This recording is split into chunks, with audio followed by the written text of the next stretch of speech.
Hey guys, it's Kelly and welcome back to my channel. Today's video is extra exciting because we're doing an updated Kia Carnival tour, and not just any Kia Carnival tour. This is my new demo car. So this is my new long-term family vehicle. I'll be driving it for about 6 months. I have about 2 weeks under my belt, and I'm so excited to show you how I plan to set up this car for a mom of 3 kids under the age of 5. If this is your first time joining me, hey, I'm Kelly and I'm the car mom. I review cars for moms and for families. I'm a mom of 3 and a certified child passenger safety tech. All right, let's get started on this 2023 Kia Carnival EX. Okay, so let's talk about the Carnival. She came out a couple of years ago. The Sedona was no more. The Carnival was the new van, and they are very much trying to market this as a non-minivan and minivan. They're calling it an MPV, a multi-purpose vehicle. And I've got to say, it looks pretty good, right? I mean, for a minivan, the front end is expressive. It was actually the first vehicle to have Kia's new logo on here. I think the front end grille looks sleek. I think they did a good job of bringing the hood lines up a little bit to give it a little bit more of an SUV vibe. But let's come around to the side profile so you can really see what I mean. It's very boxy, kind of looks like a Ford Flex a little bit. But overall, I think for a minivan, it's a freaking stunning exterior. Let me know in the comments below what you think. But there are a few things I don't like about the car. 2 things that I would change on this exterior is this.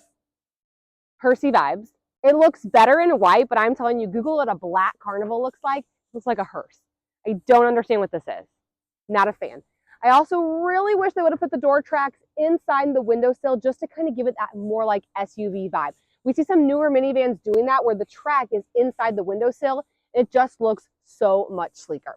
But let's go along to the back end. Huge light bar across the back. Typically not my favorite, but you know, it looks pretty sleek, honestly. Loving the Kia logo and loving the fact that we tucked the wiper blade up here to really clean up the back end. I think the back end looks great.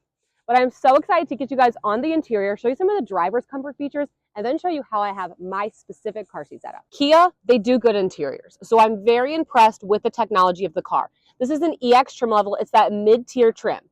Honestly, the LX is the lowest trim level, and I really am disappointed with what's offered on that trim level. So I think this EX is kind of the hot spot. The higher trim levels, they've got a lot of like extra crap you don't really need, including like an entire like luxury seating package, which does nothing for your third row access, nothing for car seats, and any of those like reclining seats, just an FYI, those are not safe to drive like that. So I think the EX trim level is basically the trim to get. I think you get all the good tech, which I'll be sure to point out. But first, let's start by talking about our door panel. For the interior, the only thing I don't like is all this. I don't like all of this. It shows fingerprints so bad. It looks dingy so fast. This is called like a piano black gloss. And it's just not my favorite.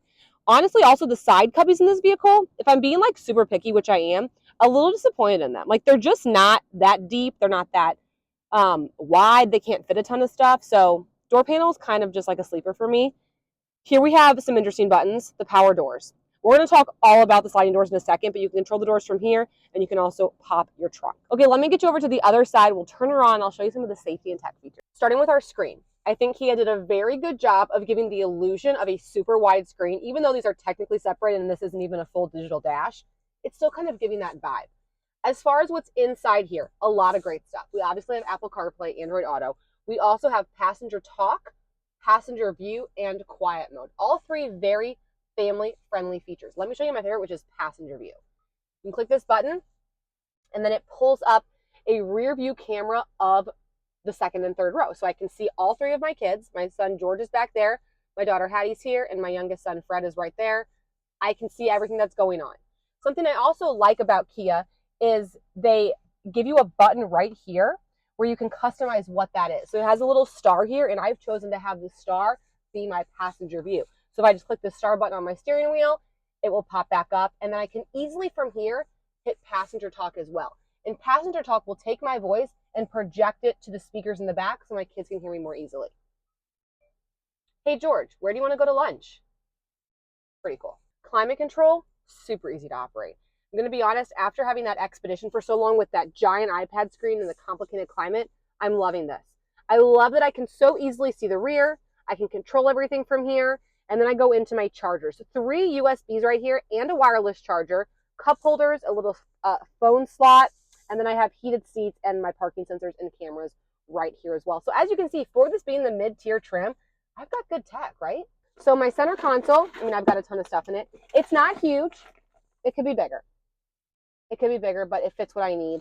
I have another little cubby right here, but I kind of just feel like for a minivan, I'm missing some stuff. Like I wish I had a full bridge element underneath here for some more storage. I just think some of the other minivans like the Odyssey and the Pacifica have way better driver storage than I have in the Carnival. But let's get to the second and third row, and I'm going to break down the car seat setup, show you what's possible in this car. I think you're going to be surprised. Okay, let's talk about the doors because they slide. And this is my first time ever really driving a minivan for any length of time. And one thing I guess I didn't realize about the benefit of a sliding door is how easy it is for my 2.5-year-old to open the door. All you have to do on this car is hit this black button and the door opens. Like maybe this is news to like only me, but I did not know it was as simple as just the button. I thought you had to grab the handle. So this has changed our life.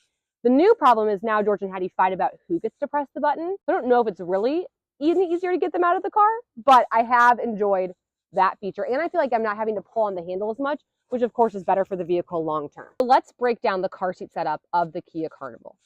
If you're wondering how this compares to every other minivan out there, I have an entire blog on my website called the Minivan Showdown, where I get into the nitty gritty of the differences between all of the minivans. I will leave a link to that in the description box below. For the Carnival, it has a couple of cool party tricks that it can do, starting with the fact that it comes in with both a bench and captain's chairs. If you've been following me for any length of time, you know I like a bench seat, especially a good bench seat because of the versatility that it offers. And in this case, it has offered a ton of versatility. In the Kia Carnival, you can remove any of the seats in the second row, whether that be an outboard seat and the middle seat. So if you want to make captain's chairs, take out the middle seat. If you want to have incredible third row access, take out an outboard seat like I've done here. So I want to talk about my thought process for why I decided to set up my seats like this. Initially, I was going to stick with the 3 across, but with this vehicle having a lower roof line than something like my Expedition, I found that doing 3 across significantly hurt my visibility, especially since I have tall kids in big car seats. I couldn't see hardly anything with my oldest child in the middle seat right here. I also thought this was going to be a fun way to mix it up, separate my 2 oldest so they stop fighting all of the time, and make preschool drop-off a little bit easier for me this fall. So I've removed this outboard seat and I put my oldest in the 3rd row. So now when I'm loading up, I put my baby in on that side. My daughter climbs in here, climbs into her seat. My 4-year-old climbs back there. I quickly assist them with buckling, close the door, and I'm on my way. So you might be thinking, is this similar to like the Magic Slide or the Chrysler Pacifica Stow and Go?